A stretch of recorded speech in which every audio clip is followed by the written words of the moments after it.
Everyone, welcome back to my channel Latin चाप्लाशा blogs. तो last video में हमने आपके साथ डिस्कस किया था जीएस के पोर्शन में हिस्ट्री एंड पूरा पाषाण काल जो था उसे हमने डिस्कस किया था एंड नेक्स्ट वीडियो में हम वैदिक काल डिस्कस करने वाले थे।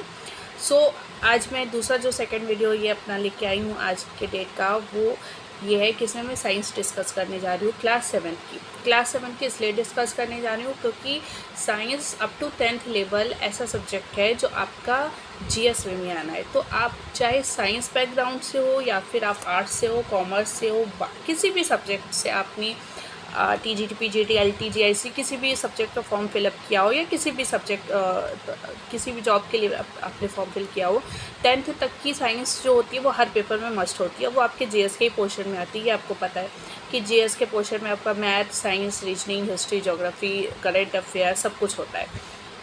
तो इसलिए मैं क्लास 7th की साइंस का एक न्यू चैप्टर आज डिस्कस करने जा रही हूँ कि जिससे ये आपको जो साइंस के क्वेश्चन है जीएस में उसमें हेल्प करेगा। ठीक है, आज मैं लेके आई हूँ फिजिकल एंड केमिकल चेंज। आप यहाँ पे देख सकते हैं। ठीक है, chapter 6 of NCERT class 7th। Okay, class 7th। Okay, VII।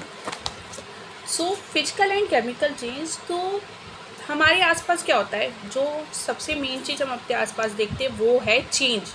Her cheese change हो रही है, हम भी चेंज हो रहे हैं। ठीक है, आप जैसी आप 2 साल पहले थे, आप आज वैसे नहीं हो सकता है आप मोटे हो गए, हो सकता है आप पतले हो गए हो। अगर फिगर आपका सेम भी हो तो भी मतलब जो फेस पे रिंकल्स होते हैं वो कुछ पड़ जाएंगे। मतलब इन शॉर्ट कुछ भी हो, लेकिन आप 2 साल पहले जैसे थे उससे आपके अंदर चेंज आया ही आया होगा। ठीक है, आप ऐसा नहीं कह सकते हो कि कोई चेंज नहीं आया, कुछ ना कुछ तो चेंज आया ही होगा। हमारे आसपास जितनी भी चीज़ें हैं सब चेंज हो रही हैं। तो एक ऐसी यूनिवर्सल ट्रुथ है हमारे यूनिवर्स का, हमारे आसपास के सराउंडिंग का, वो है चेंज। कि आप कुछ भी कर लो, चेंज तो होना ही होना है। हर चीज़ में चेंज होता है, हमारे अंदर चेंज होता है, हमारे सराउंडिंग भी चेंज होता है, सारी चीज़ें चेंज हो।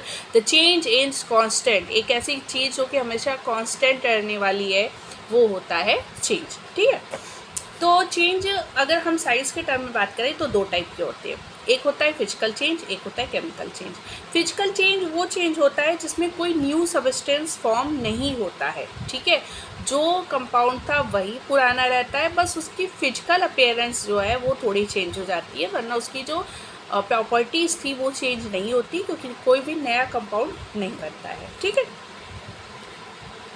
अब जैसे एग्जांपल मैं आपको दे रही हूँ इसका, कि जैसे हमने एक पेज लिया पेपर का, इसमें जो एनसीईआरटी में आपके एग्जांपल दिया है कि हमने एक पेपर का पेज लिया, स्क्वायर शेप में लिया, उसे 4 पार्ट में कट कर दिया। ठीक है, अब बोल रहे हैं कि 4 पार्ट पे आपने कट कर दिया। सपोज ये ऐसा पेपर है, उसको यहाँ से और यहाँ से 4 पार्ट में कट कर दिया। अब बोलेंगे जो 4 पार्ट अलग अलग हो गए उनको फिर से यहाँ पे रख के एक पास अलग अलग रख दो, क्या ये फिर से स्क्वायर शेप जैसे बन जाएंगे? बिल्कुल बन जाएंगे। ठीक है, उसके बाद क्या बोल रहा है, चॉक है, चॉक जिससे टीचर पढ़ाते हैं स्कूल में, उसको आप ऐसे रब करो, पाउडर निकलता है। अच्छा, अब उसमें थोड़ा सा वाटर डाल के फिर से उसका पेस्ट बना लो और चॉक के शेप पे ऐसे ऐसे करके रख दो, क्या ये वापस से चॉक बन गई? बिल्कुल बन गई, है ना। थर्ड दिया है कि आइस लिया, उसको एक कटोरी में रख दो। ठीक है, बाउल में। अब आइस मेल्ट हो रही है, वो वाटर बन गई। अब उस वाटर को वापस से आप फ्रीजर में रख दो, फिर से वो आइस बन गई। तो क्या ये सेम है? हाँ, ये बिल्कुल सेम है। तो क्या है, कोई भी नया कंपाउंड नहीं बन रहा, सिर्फ फिजिकल अपीयरेंस चेंज हो रहा था। फिजिकल प्रॉपर्टी सिर्फ चेंज हो रही थी, केमिकल प्रॉपर्टी चेंज नहीं हो रही थी, क्योंकि कोई भी नया केमिकल कंपाउंड नहीं बन रहा था। तो वो चेंजेस जिसमें सिर्फ फिजिकल अपीयरेंस चेंज होता है, कोई नया कंपाउंड नहीं बनता, केमिकल प्रॉपर्टी सेम रहती है, उस चेंज को हम फिजिकल चेंज कहते हैं। ठीक, अब मैं बोलूँ कि मैंने जो ये पीस ऑफ पेपर लिया था, ठीक है, इसको मैंने इससे फोल्ड करके, ऐसे फोल्ड करके 4 पीस में कट कर लिया। अब मैं इसे इधर से भी ऐसे कट कर दूँ, इधर से भी कट कर दूँ, इधर से भी कर दूँ, इधर से भी कर दूँ, और उस पीसेस को हटा दूँ। अब जो पेपर होगा क्या वो सेम होगा? नहीं, अब वो सेम नहीं होगा। क्यों? क्योंकि कुछ पार्ट मैंने उसके हटा दिए, कुछ पार्ट मिसिंग हो गए। ये क्या हो गया? ये आपका केमिकल चेंज हो गया। या मैं बोलूँ सब उससे भी अच्छा एग्जाम्पल, कि उस पेपर को मैं मैच स्टिक से बर्न कर दूँ, जला दूँ उस पेपर को। अब वो जो काला काला लास्ट में जलने के बाद बचता है, क्या वो पेपर है? नहीं, अब वो पेपर नहीं है। वापस से मुझसे पेपर नहीं बना सकते, क्योंकि अब उसकी फिजिकल प्रॉपर्टी ही नहीं, उसकी केमिकल प्रॉपर्टी भी चेंज होगी, एक नया कंपाउंड बन गया, तो ये केमिकल चेंज हो गया। सेकंड क्या एग्जांपल दिया हुआ है आपको कि जैसे चौक डस्ट जो था, ठीक है, उसमें मैंने कोई केमिकल मिला दिया और कुछ और बना दिया, अब क्या ये वही है? नहीं है, वही नहीं है। तो ये जो चेंजेस इसमें नया कंपाउंड बनता है, ये हमारा केमिकल चेंज होता है। वो चेंज जिसमें कोई नया कंपाउंड नहीं बनता है वो हमारा फिजिकल चेंज होता है, और वो चेंज जिसमें कोई नया कंपाउंड बन जाता है वो हमारा केमिकल चेंज होता है। जिसका सबसे बेस्ट आपका एग्जांपल यहाँ पे दिया हुआ है रस्टिंग ऑफ आयरन, ठीक है। आप देखे होगे जैसे सबसे बेस्ट एग्जांपल है आपके यहाँ लोहे के गेट होते हैं, लोहे का कूलर होता है, तो आप देखोगे कि कुछ दिनों बाद उस पर ब्राउन कलर की ऐसे लेयर हो जाती है, ठीक है, और वो फिर कुछ टाइम बाद वो फिर ख़राब भी होने लगता है। तो क्या होता है, इसमें जो आयरन था, लोहा था हमारे कूलर में या गेट में, वो हमारे एटमॉस्फेयर में जो ऑक्सीजन है उससे रिएक्ट करके आयरन प्लस ऑक्सीजन ये रिएक्ट करके आयरन ऑक्साइड बना लेता है। अब जो आयरन था वो तो नॉर्मल कलर का था, जिस कलर का कूलर हमने लिया वैसे, अब वो आयरन ऑक्सीजन से रिएक्ट करके जब आयरन ऑक्साइड बना देता है तो वो आयरन ऑक्साइड हमारी ब्राउन कलर की होती है, और वही ब्राउनिश लेयर होती है जो कि हमारे कूलर के ऊपर चढ़ी होती है। तो उससे क्या होता है, ये हमारा कूलर ख़राब हो जाता है, क्योंकि धीमे धीमे जो हमारा आयरन है बिल्कुल सड़ जाता है इसी आयरन ऑक्साइड के फॉर्म होने की वजह से, जिसके लिए हम उसके ऊपर पेंट कर देते हैं, ठीक है, कि पेंट हो कर देते हैं, तो वो नहीं बन पाता, क्योंकि फिर वो उसका जो कांटेक्ट होता है आयरन का वो ऑक्सीजन से ख़त्म हो जाता है कि यहाँ आयरन है, यहाँ पे ऑक्सीजन है, बीच में हमारी पेंट की लेयर हो गई, तो कांटेक्ट ख़त्म हो जाता है, ठीक है, इसलिए हम उसे पेंट कर देते हैं। तो रस्टिंग ऑफ आयरन, लोहे में जंग लगना, ये हमारा केमिकल चेंज है, क्योंकि उसमें एक नया कंपाउंड बन जाता है आयरन ऑक्साइड। नेक्स्ट आपको एग्जांपल दिया हुआ है कि एक मैग्नीशियम रिबन लो, पतला सा वायर आता है मैग्नीशियम का, उसको लो, उसको बर्न कर दो, ऐसे पकड़ा है, यहाँ से मैच स्टिक लगा के जला दो। अब वो जब जलने के बाद गिरती है ना तो वाइट कलर का पाउडर गिरता है। अब क्या बोल रहा है, क्या ये वही है जो वायर हमने लिया था? नहीं, क्योंकि अब मैग्नीशियम जो है वो ऑक्सीजन से रिएक्ट करके यहाँ पे आपका क्या दिया, MgO, मैग्नीशियम ऑक्साइड बना लेता है। मैग्नीशियम रिबन लिया था, ऑक्सीजन के प्रेजेंस में हमने उसको बर्न कर दिया, अब जो पाउडर मिला वो मैग्नीशियम ऑक्साइड है। तो वो क्या मैग्नीशियम से सेम है? नहीं, वो मैग्नीशियम से अलग है, ठीक। उसके बाद अब यही मैग्नीशियम ऑक्साइड जो पाउडर मिला उसमें थोड़ा सा वाटर ऐड कर दो, अब वो क्या बन गया, वो मैग्नीशियम हाइड्रोक्साइड बन गया, क्योंकि मैग्नीशियम ऑक्साइड में वाटर डाला, वो मैग्नीशियम हाइड्रोक्साइड बन गया। तो मैग्नीशियम ऑक्साइड अभी तक थोड़ा एसिडिक प्रॉपर्टी का था, अब मैग्नीशियम हाइड्रोक्साइड की हमारा बेसिक प्रॉपर्टी का हो गया, तो पूरा चेंज हो गया। हाँ, केमिकल प्रॉपर्टी वो एसिड था, ये बेस हो गया। तो क्या मैग्नीशियम ऑक्साइड वही है, सॉरी मैग्नीशियम हाइड्रोक्साइड जो मैग्नीशियम ऑक्साइड था? नो, मैग्नीशियम हाइड्रोक्साइड अब एक नया कंपाउंड बन गया और मैग्नीशियम ऑक्साइड दूसरा कंपाउंड था, तो दोनों अलग अलग है। तो ये कौन सा चेंज है? ये हमारा केमिकल चेंज है। मैग्नीशियम वायर लिया, उसको बर्न किया, मैग्नीशियम ऑक्साइड बना, वो भी केमिकल चेंज है। उसमें वाटर डाल दिया, मैग्नीशियम हाइड्रोक्साइड बन गया, वो भी केमिकल चेंज है, ठीक। थर्ड एग्जाम्पल क्या दे रहा है कि कॉपर सल्फेट हमने लिया, ठीक है, कॉपर सल्फेट जिसको हिंदी में नीला थोथा बोलते, क्या बोलते हैं? नीला थोथा। आप जब मार्केट जाओगे ना नीला थोथा बोलोगे तभी देगा। वो कॉपर सल्फेट CuSO4 होता है। उसको हमने एक कप में लिया, वाटर डाल दिया, ठीक है। अब जब उसको स्टर करोगे कॉपर सल्फेट घुल गया, ब्लू कलर का सॉल्यूशन मिलेगा। यहाँ पे आप देख सकते हो blue and green. Blue colour का सॉल्यूशन क्या है? कॉपर सल्फेट की वजह से। इसमें ब्लेड की एक स्ट्रिप डाल दी, ब्लेड जो जिससे पापा लोग शेविंग करते हैं उसकी स्ट्रिप डाल दी। थोड़ी देर बाद क्या होगा, सॉल्यूशन का कलर जैसे आप यहाँ देख सकते हो ब्लू से ग्रीन हो गया। क्यों हो गया? अभी तक ये सॉल्यूशन कॉपर सल्फेट था, ब्लू कलर का था। जब आपने आयरन का वो आपका ब्लेड डाल दिया तो क्या हुआ, वो आयरन डिजॉल्व हो गया कॉपर सल्फेट में। कुछ कॉपर को उसने रिप्लेस कर दिया और आयरन जो है वो ऑरेंज सल्फेट बना लिया जो कि ग्रीन कलर का होता है। और थोड़ी देर बाद जब आप वो ब्लेड निकालोगे तो आप देखोगे कि ब्लेड का कलर चेंज हो गया, वो ग्रे कलर से ब्राउन कलर का हो गया। ये क्या हो गया, जो कॉपर सल्फेट था ब्लू कलर का, उसका जो कॉपर था वो उस ब्लेड के ऊपर डिपॉजिट हो गया और ब्राउन कलर का कॉपर दिखा रहा है, ठीक है। तो पहले कॉपर सल्फेट ब्लू सोल्यूशन था, हमने उसमें ब्लेड डाली, ठीक है, लोहे की ब्लेड डाली जो कि सिल्वर कलर की थी। अब जो ब्लेड का आयरन था वो सोल्यूशन में जाके आयरन सल्फेट बना दिया और सोल्यूशन हमारा ब्लू से ग्रीन हो गया। और जो कॉपर बचा जो सल्फेट के साथ बाइंड था अब वो फ्री हो गया क्योंकि अब आयरन बाइंड हो गया।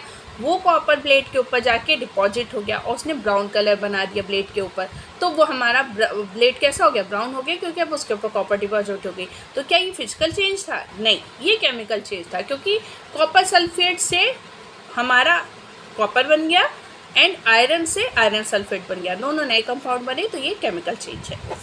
उसके बाद अगर हम बात कर रहे हैं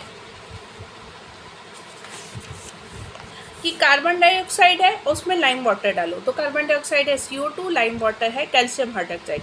जब ये दोनों को मिक्स कर दोगे तो कैल्शियम कार्बोनेट और वाटर बनेगा। तो क्या ये फिजिकल चेंज है? नहीं, ये केमिकल चेंज है, क्योंकि कार्बन डाइऑक्साइड हमारा कैल्शियम कार्बोनेट में कन्वर्ट हो जा रहा है और कैल्शियम हाइड्रोक्साइड भी कैल्शियम कार्बोनेट में कन्वर्ट हो जा रहा है। दोनों एक दूसरे के साथ मिक्स होके कैल्शियम हाइड्रोक्साइड बना दे रहे हैं, सॉरी कैल्शियम कार्बोनेट और वाटर। तो ये एक नया कंपाउंड बन रहा है जिसको हम लाइम वाटर टेस्ट भी बोलते हैं, क्योंकि कैल्शियम हाइड्रोक्साइड लाइम वाटर है। जब CO2 को कैल्शियम हाइड्रोक्साइड यानी कि लाइम वाटर में पास करते हैं, CO2 के एफरवेसेंसेस बबल्स जो होते हैं, क्योंकि CO2 गैस है, तो जो सॉल्यूशन होता है कैल्शियम हाइड्रोक्साइड लाइम वाटर का वो पहले ट्रांसपेरेंट होता है वाटर की तरह। जब CO2 पास करते हैं तो वाइट कलर का सोल्यूशन हो जाता है, टर्बिडिटी आ जाती है। ये प्रूव करता है कि अब जो हमारा सोल्यूशन है वो कैल्शियम हाइड्रोक्साइड नहीं, कैल्शियम कार्बोनेट है। कैल्शियम कार्बोनेट का वाइट प्रेसिपिटेट वाला सोल्यूशन हमारा फॉर्म हो गया है। तो ये एक केमिकल चेंज है, ठीक है। तो शॉर्ट में मैं बता सकती हूँ कि केमिकल चेंज कब हम समझेंगे होगा, जब क्या दिया है कि हीट निकले, लाइट निकले या कोई रेडिएशन निकले, मतलब केमिकल चेंज हो रहा है। साउंड निकले, कोई साउंड होता है, ठीक है, जैसे कभी कभी चटकने की आवाज़ें आती है, क्रैकलिंग नॉइज आता है किसी रिएक्शन से, वो होता है। स्मेल में चेंज होता है, पहले दूसरी स्मेल थी अब दूसरी स्मेल आ गई। कभी कभी पता है स्मेल से कंपाउंड चेक करते हैं, फ्रूटी स्मेल होती है, ईस्टर प्रेजेंट है, एसिड लिया उसमें एक हमने रिएजेंट डाला, अब फ्रूटी खूब अच्छी फ्रूटी जैसे स्मेल आ रही है, फ्रूट्स के जैसी फ्रूटी स्मेल आ रही, हमारा ईस्टर बन गया, अच्छा नया कंपाउंड बन गया ईस्टर कन्फर्म, क्योंकि फ्रूटी स्मेल आ रही है। तो स्मेल आ रही तो नया कंपाउंड बना, केमिकल चेंज है। कलर भी चेंज हो जाता है, ठीक है, जैसे वहाँ जो ब्लेड था वो सिल्वर कलर से ब्राउन कलर हो गया, कलर चेंज हुआ, नया कंपाउंड बना। गैस निकलती है तो भी नया कंपाउंड, मतलब केमिकल चेंज कब आप मान सकते हो, जब हीट, लाइट या कोई रेडिएशन निकलती है, साउंड निकलता है, स्मेल में चेंज होता है, ठीक है, 3 कलर में चेंज होता है, 4 गैस निकलती है, 5 ये 5 सिग्नल अगर होते हैं तो आप समझ सकते हो कि now it's not a physical change, it is a chemical change. ठीक, लास्ट पेज फटाफट कंप्लीट करते हैं जिससे वीडियो ज़्यादा लंबा नहीं हो। लास्ट टर्म में गैल्वेनाइजेशन। गैल्वेनाइजेशन क्या होता है? रस्टिंग ऑफ आयरन, लोहे के ऊपर जो जंग लग जाती है उससे लोहा ख़राब हो जाता है, डेफिनेटली हमारा कंपाउंड जो सामान है वो भी ख़राब हो जाएगा। उसको बचाने के लिए क्या करते हैं? गैल्वेनाइजेशन प्रोसेस करते हैं। उसमें क्या करते हैं? आयरन के ऊपर एक कोटिंग कर देते हैं। किसकी कोटिंग करते हैं? क्या यहाँ पे आपको दिया है? जिंक, ठीक है, जिंक की आयरन के ऊपर कोटिंग कर देते हैं, उसको हम गैल्वेनाइजेशन प्रोसेस बोलते हैं। उससे क्या होता है, मतलब एक टाइप का पेंट ही जो हम अप्लाई कर देते हैं। तो process of depositing or applying zinc on iron is known as the process of galvanization. It prevents iron by preventing further rusting of iron. तो आगे रस्टिंग नहीं होता आयरन का, उसको प्रिवेंट करता है, आयरन और एयर के कांटेक्ट को ब्लॉक कर देता है, क्योंकि बीच में जिंक का डिपोजिशन हो गया, इसे हम बोलते हैं गैल्वेनाइजेशन। लास्ट टॉपिक आपका है क्रिस्टलाइजेशन। क्रिस्टलाइजेशन क्या होता है?